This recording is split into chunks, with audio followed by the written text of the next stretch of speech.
the few minutes before the presentation are so much different when it's an online presentation. Yes. So much different.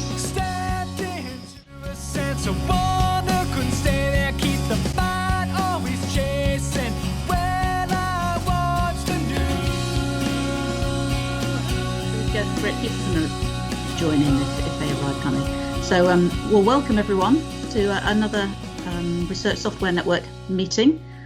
Following on from Bob's talk a couple of weeks ago, Elif, who's one of his students, is going to give us a talk. So this was the subject that came second in the poll that Bob gave us for the different alternatives for the direction of his talk last time, I think.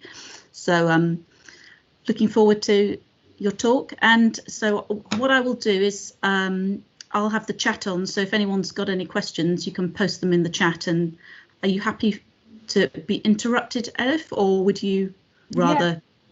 I mean, I don't mind. They can interrupt and they can ask at the end of the talk. Both of them. Well, yeah. I'll keep an eye on the chat, and if there are any burning questions I'll flag, and otherwise welcome. And looking forward to your talk. Perfect. Go for it. So hello everybody, thank you for attending the talk today. I'm Elif Firat. I'm currently a PhD candidate in information visualization at School of Computer Science with a focus of visualization literacy. I'm working with Bob Lermy, and thank you for showing quite a bit of interest in this topic at his talk. So we thought that would be great to do another talk on visualization literacy. So this is a kind of view of what I'm going to talk about today. First, I'm going to talk about visualization literacy and visualization methods. Then I'm going to give you an introduction to the Treemap and some related work on visualization literacy. Also, I'm going to talk about challenges of interpreting Treemaps and Treemap literacy assessment. Then I'm going to introduce our Treemap literacy test and pedagogical Treemap application. Following that, I'm going to talk about classroom evaluation and the results of quantitative and qualitative analysis. So finally, I'm going to talk about some limitations and future work. So as we know that in the information age, a person's ability to read and make the data visualizations is nearly as important as being able to read and write the text. So I would like to start with a question of what is visualization literacy? So like a simple definition is the ability to read, understand, interpret, and construct visual designs. So I think you had to visualize and understand a data at least a couple of times before, but how do we decide to analyze and visualize it? So first of all, we need to understand what we have in the data and what kind of data as we are seeing there.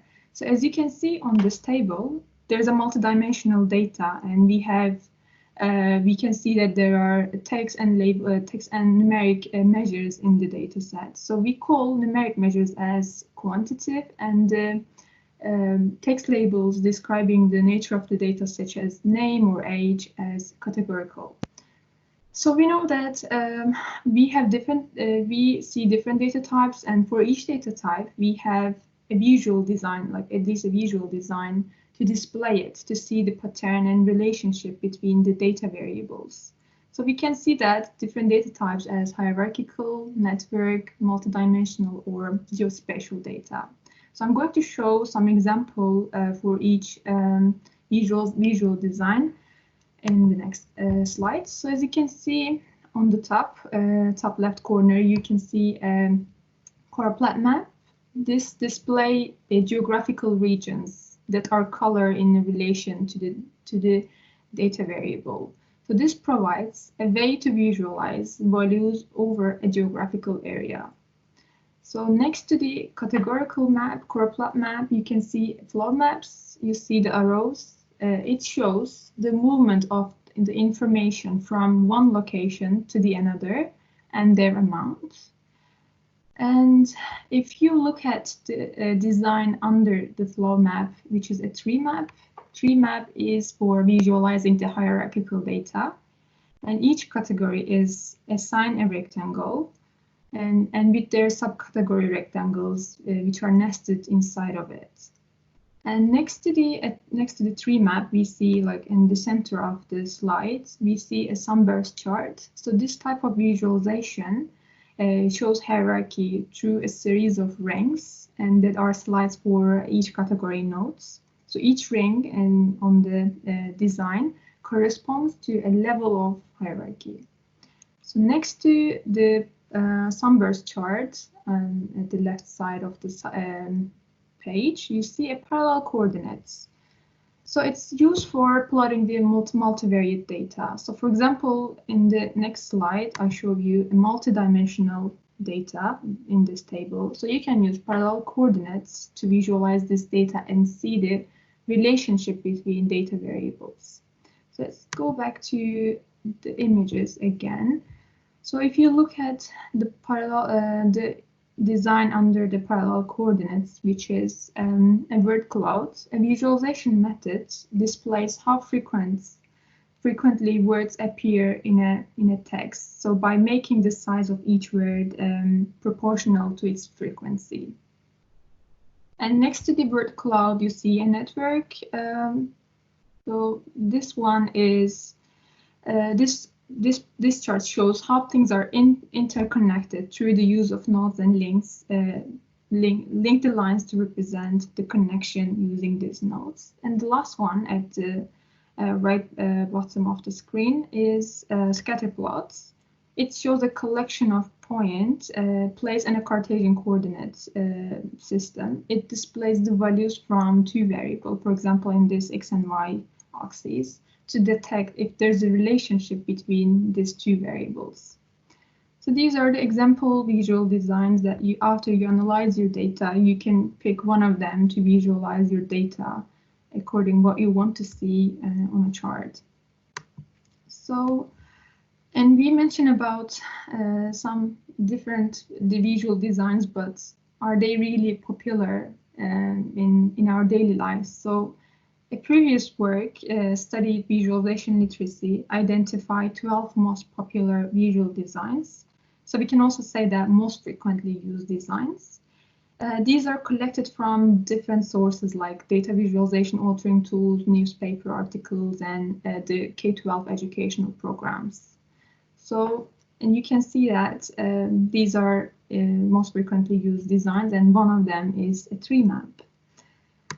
So in the next slide, I would like to talk about Treemap, and it's time to ask a question. So I would like to ask you, did you see a Treemap before? So in that case, I will ask Louis to help me with getting the answers from you. So did anyone see a Treemap before, or did anyone decided to use a Treemap? How about, so Bob's put, I have, yeah. Yes, seen them, somebody else? Okay, so you're familiar with, oh, great. And I think Bannister says he has, so we're up to 3. Great. I think I have as well, so yeah. That's perfect. Somebody said no. Okay. A few saying no, so I think you've got a captive audience to tell them about it.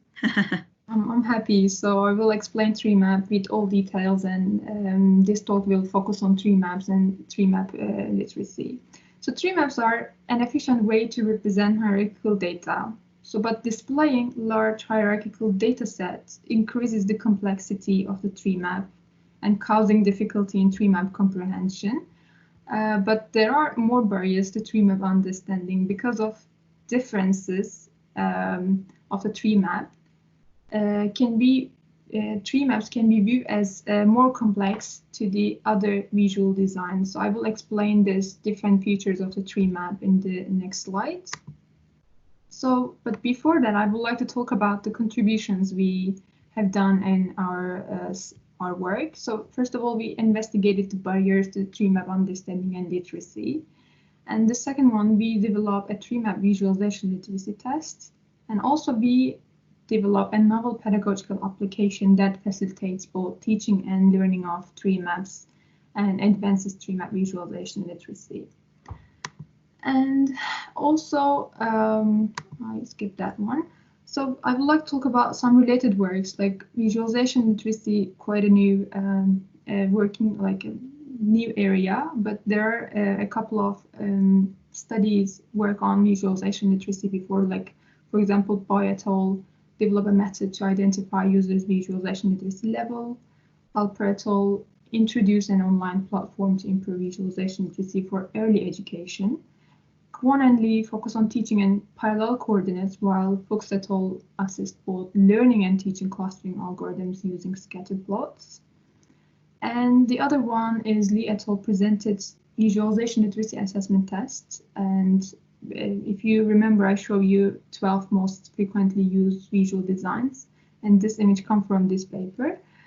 And the last one is a Treemap paper that I'm presenting you today. So we introduce a couple of novel work. So again, we are seeing this 12 most popular visual designs, but this time we are going to focus on the differences of Treemap with the other visual designs. So Treemap has unusual properties that distinguish it from the other visual designs because it's not based on a Cartesian coordinates. Also, it requires a special layout algorithm and label placements.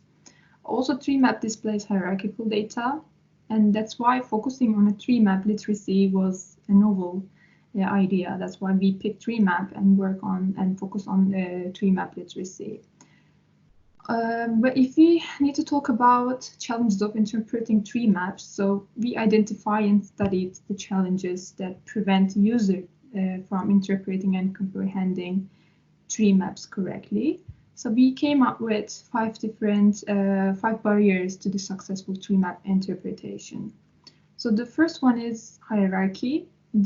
As we know that Treemap displays the relationships between hierarchically structured data attributes. And the second one is layout and layout algorithms. Like the aim is increase the visibility of small items in a single image because however, like how big your data set is, you need to fit this all data in one single image size. That's why it's a barrier to Treemap understanding because layout algorithm makes it difficult to visually explore the data and comprehend the Treemap. The other one is size.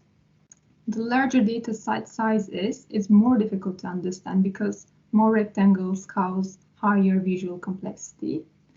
Labels, absence of node labels or limited displays of the label in one screen space can cause difficulty in understanding the Treemaps.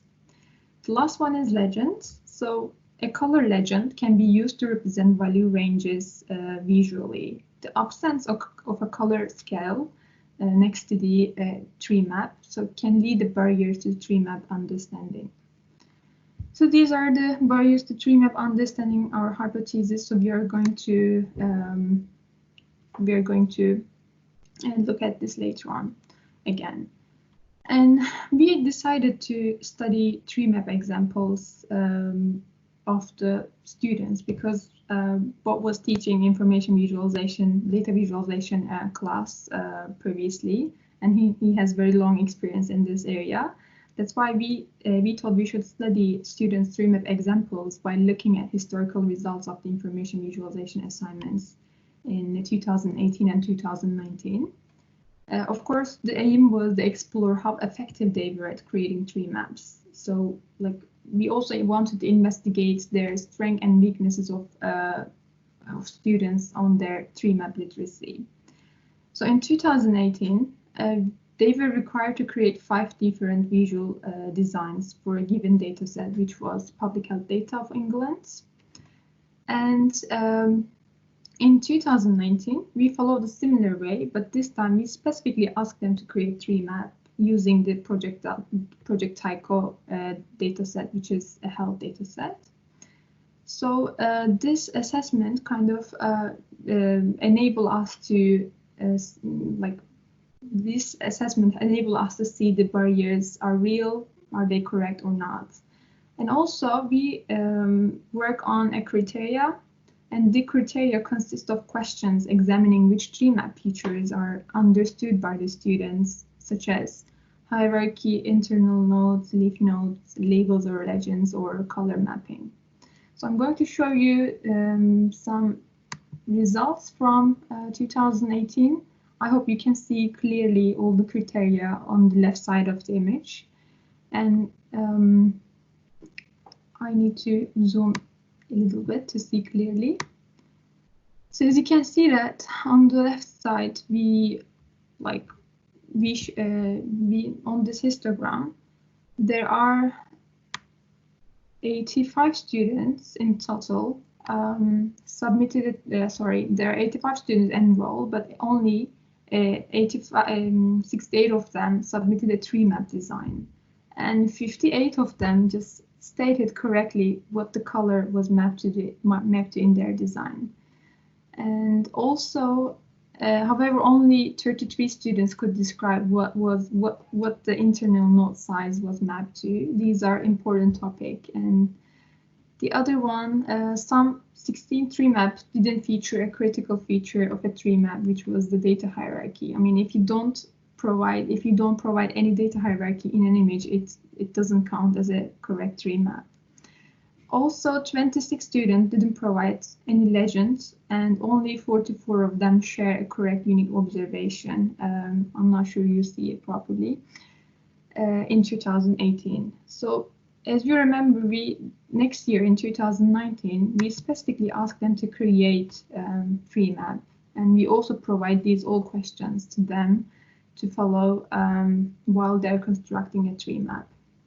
So, similar to 2018 results, students answer questions about data hierarchy, leaf nodes, and color-related questions, more than questions on internal nodes. Only 26 students could describe internal node size correctly. Also, they weren't successful in providing unique observation and the correct name of the Treemap layouts.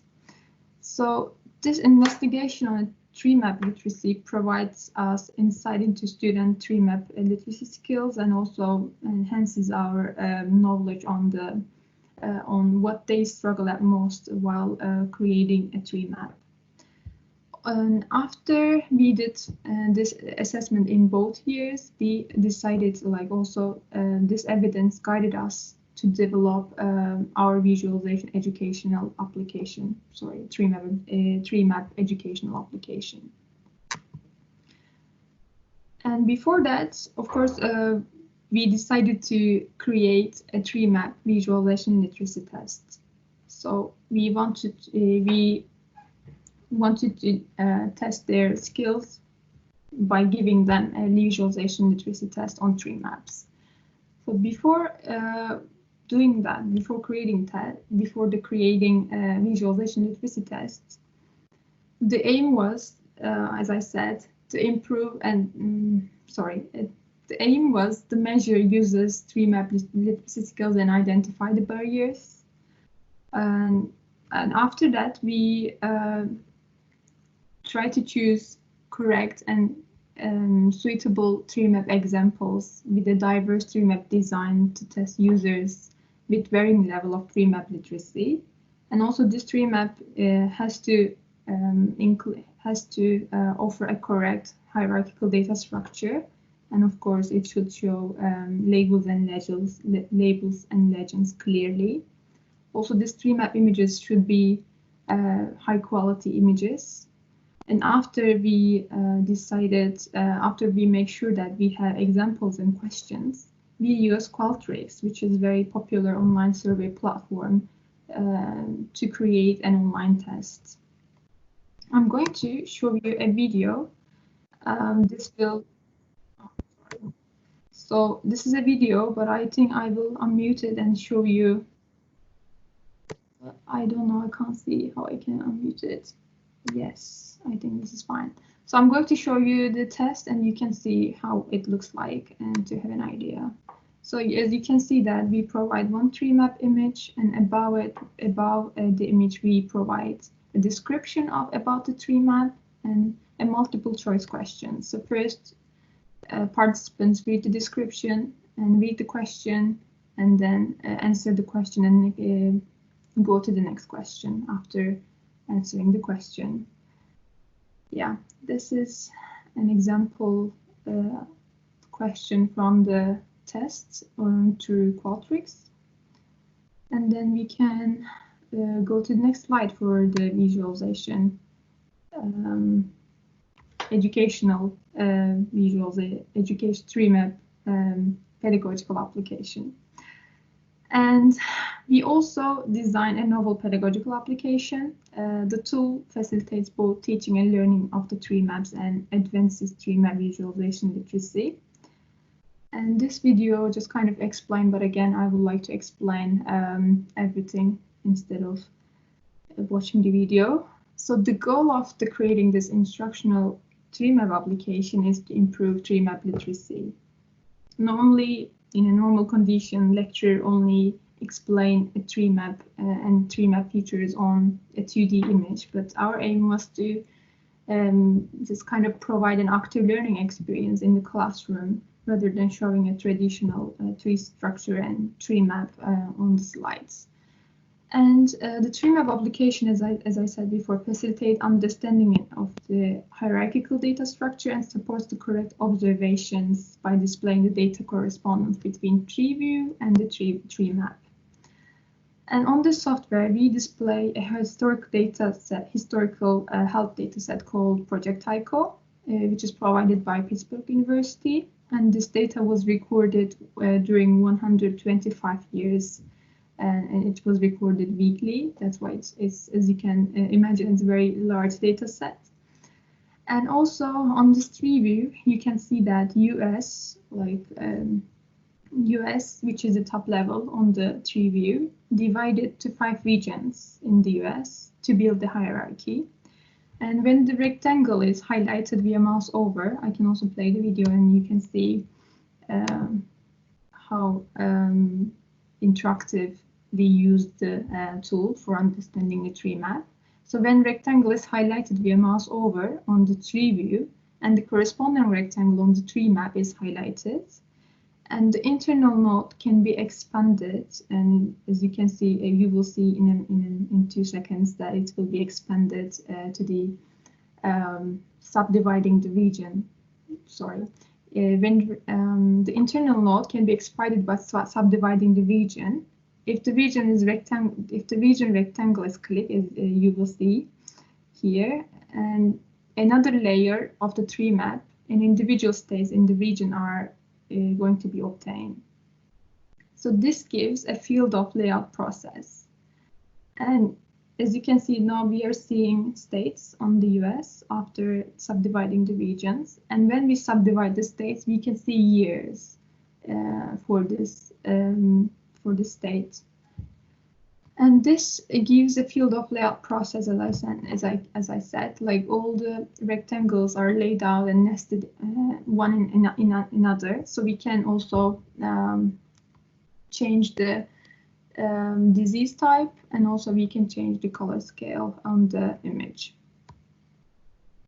So in addition, we can show the number of people diagnosed with the disease in that state or a year shown on the tooltip. All right, so we can go to the next slide.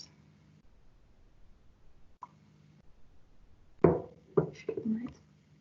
So we created a Treemap literacy test, and also we created a pedagogical Treemap application. And it's time to evaluate the effectiveness of the pedagogical Treemap application. So we designed a classroom-based user study to evaluate the participants' Treemap literacy skills and the effectiveness of our pedagogical Treemap software.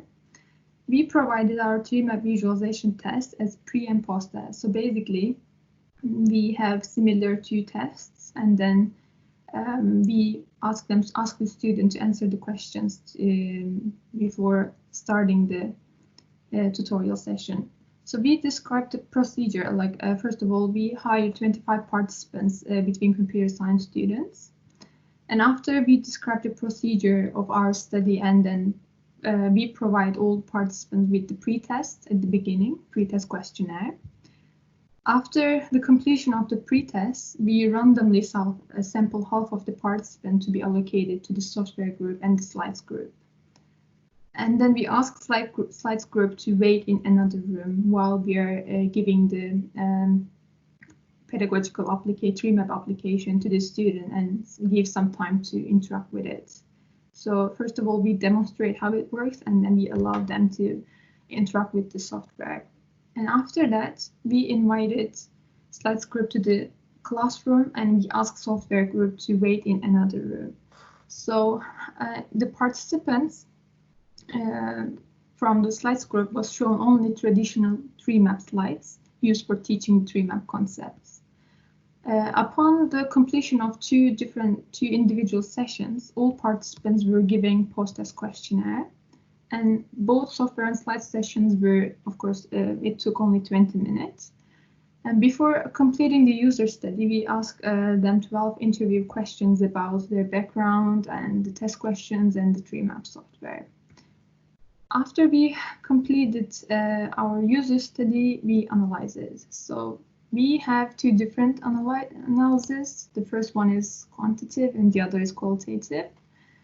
So as I said before, we had two tests, pre and post, like before and after the tutorial session.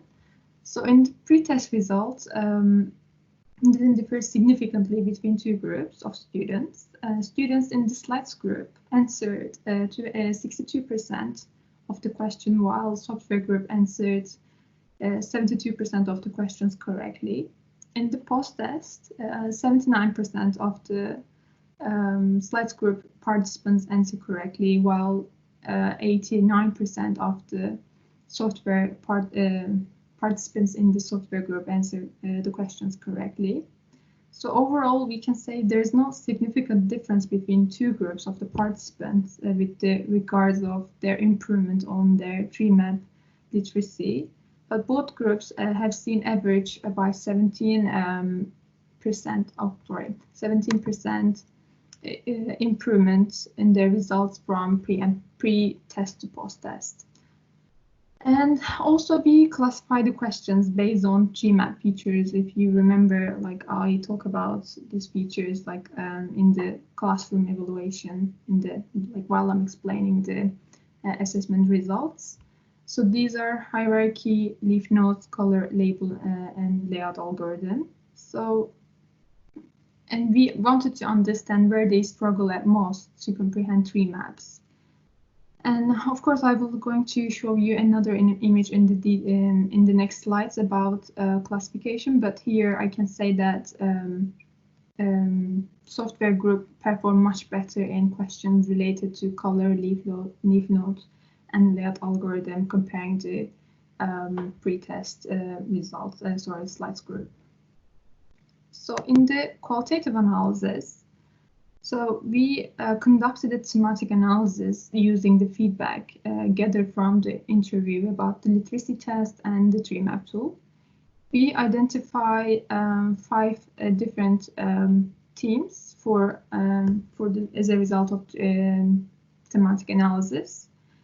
And these are hierarchy, labels, colors, layout, and size. As you can see, these examples are direct answers of the participants, and one of them said the more data being represented translated in a more dense Treemap, which made certain things hard to spot.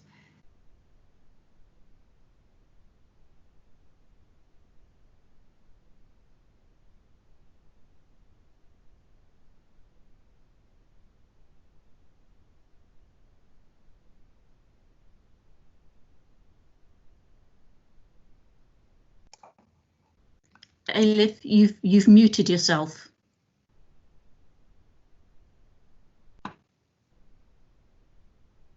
You seem to be muted. Okay, is that okay now? Got it. Yeah. Oh, sorry, I didn't recognize how this happened. Sorry. That's okay. Okay. I hope you heard the first part. Did you hear about 5 teams, thematic analysis? I'm not sure, I can't see. Yeah, we've got the first quote and then I think you got muted. Oh, sorry for that. All right. So it's, as I said, there are, as a result of our thematic analysis, we have 5 different teams, and then we just kind of try to understand what they're trying to refer in their according their experiences while answering the questions. We also did thematic analysis for the software to evaluate how they find the software. So we have 2 different teams. One is hierarchy, the other was interaction and active learning. And one student said it breaks the tree down, so you can only view what you want to see. And the other one said I can see the relationship and categories of different data. So definitely it refers how they understood the hierarchy easily using this tree view. And the other one referred to the interaction, like the visual feedback when hovering and pop-up was very helpful. Definitely referred to tooltip and then interaction feature of the tool. These are the analysis from our user study. In the next slide, as I mentioned before, like this image shows the categories, Treemap categories. And also the table shows questions ranked from most difficult to the easiest questions based on the number of correctly answered questions as pre and post test. So you can see the classification over there. So contrary to our initial belief, because we thought that only one feature, understanding one feature will help a user to read or understand a tree map correctly. But as we can see that questions require a user to understand 3 and 4 tree map features simultaneously to answer the questions correctly. And I would like to talk about also some participants with the data visualization background during the user study. Some participants with the data visualization background and availability bias play a big role to shaping our findings, because it was a summertime and we couldn't include more participants in our study. And that's why the results are, of course, shaped according to that reasons. And I would like also talk about some conclusions and future work. So improving the literacy test and with a wider variety of data and Treemap visual designs can be good at future further research. Also, more studies with a diverse group, including more participants, can be a future work. And also further research with participants from non-computer science fields for investigating the influence of users' familiarity with the Treemaps will be very interesting. For the software aspect, I can say that showing the providing the labels for each rectangle directly on the software, also enabling the view of large data set with a different layout algorithm would be good future works. So these are the references I show and the related work about visualization literacy. And if you're interested in visualization literacy or want to follow some lectures about different visual designs, you can follow Data with Bob Laramie YouTube channel. So you can find many different things about visualization in this channel. So, thank you so much for your attention. Thank you so much, Robert Laramie, Alena Densov, and Dylan Rees for their contribution in the paper. So I can get your questions. Great, thank you very much. That's a really interesting talk. So does anyone have any questions? You can either type them in the chat or unmute yourself and ask or put a hand up. I don't know if I can see that or not. Any questions, anyone? I can answer also. I think Bob will be happy to help me to answer the questions. Well, can I had a couple. So I was going to ask, probably slightly connected. So is there any sort of particular type of data that you would choose to represent using a tree map? Is there, some specific thing that lends itself better than others? I think the key is finding a hierarchical data is the most important thing to use Treemaps, because this Treemaps are dedicated to visualize hierarchical data. Or if you have a different type of data, it's better to choose another type of visualization. Right. Okay. And if you wanted to generate a tree map, are there any tools that you can recommend, or where would you go to in order to be able to, if you've got a data set and you want to generate one of these things, what's the best way to do it? Yeah, it's a great question, really. I think Tableau is the most important and most popular tool that you can create very beautiful tree map examples. Also, a tool called Treemap, you can upload your data and then visualize, like kind of create a tree map using this tool. I can say two important tools are available online. Okay. Yeah, I can also add to that you know, just Googling Treemap tools will give you quite a few hits, actually. They're gaining popularity, and there are more and more tools that are able to generate these images. And the other thing I can add is you can take any data set that's not hierarchical and actually convert it into a hierarchical data set. And people do this on a regular basis without even realizing it. So as soon as you start dividing any data set or any data samples into groups, then you're creating a hierarchy. For example, you divide people by their gender, or you divide people by their age group, their age range, and you're actually creating a hierarchy, and you can visualize that hierarchy with a tree map. Yeah, that makes sense. Okay. Anyone else? Any questions?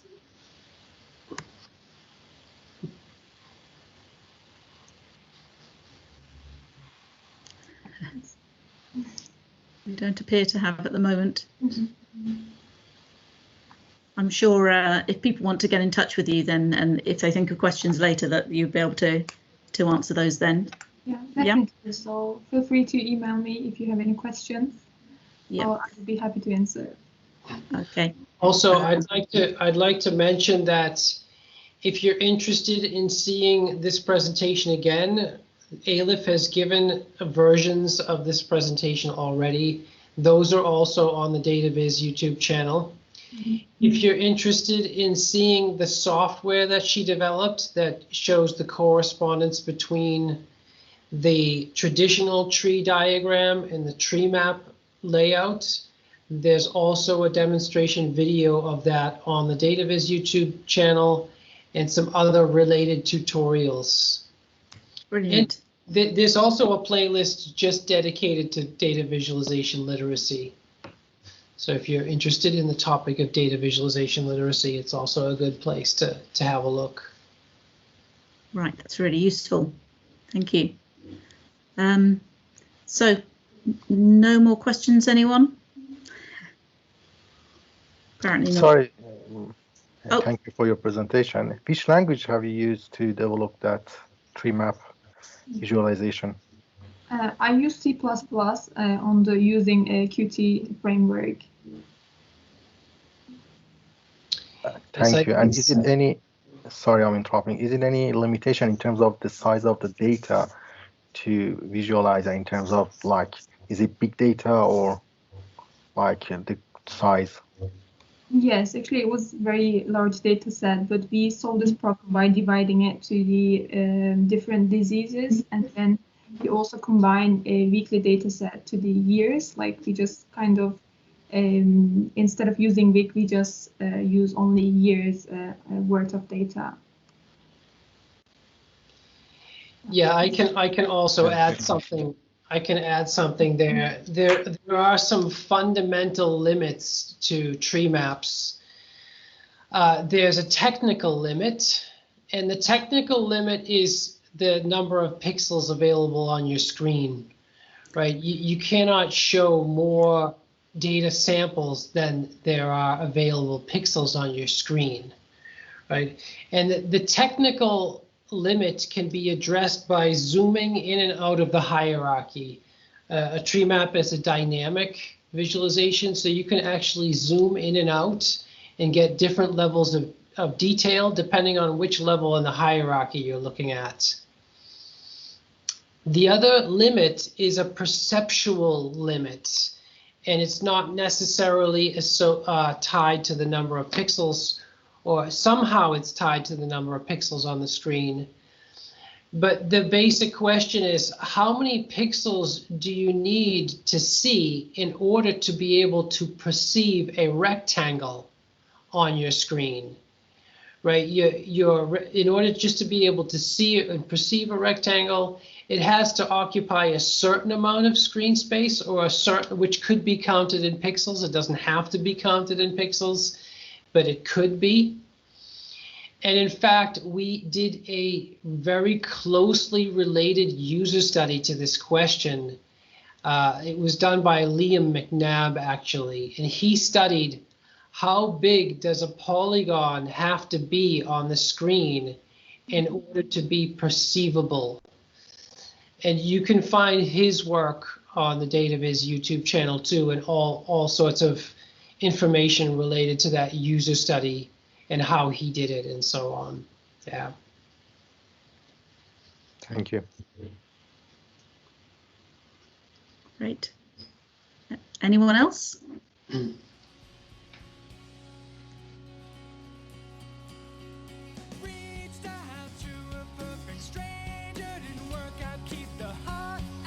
Sounds like maybe not. Okay, well, I think we'll probably wrap up there then. Well, thank you very much for the really great talk. That's really interesting and pointing us in the direction of all sorts of interesting visualization stuff. Thanks everyone for joining us. The online meeting seemed to be going reasonably okay. And just to say to everyone, if you've got anything that you'd like to present that's software related, just drop me a line and let me know. And it's actually easier to arrange these online meetings than the face-to-face ones, because we've not got the hassle of room booking and stuff. So yeah, drop me a line, let me know, or post something on the team, and hopefully we'll be able to keep some things going.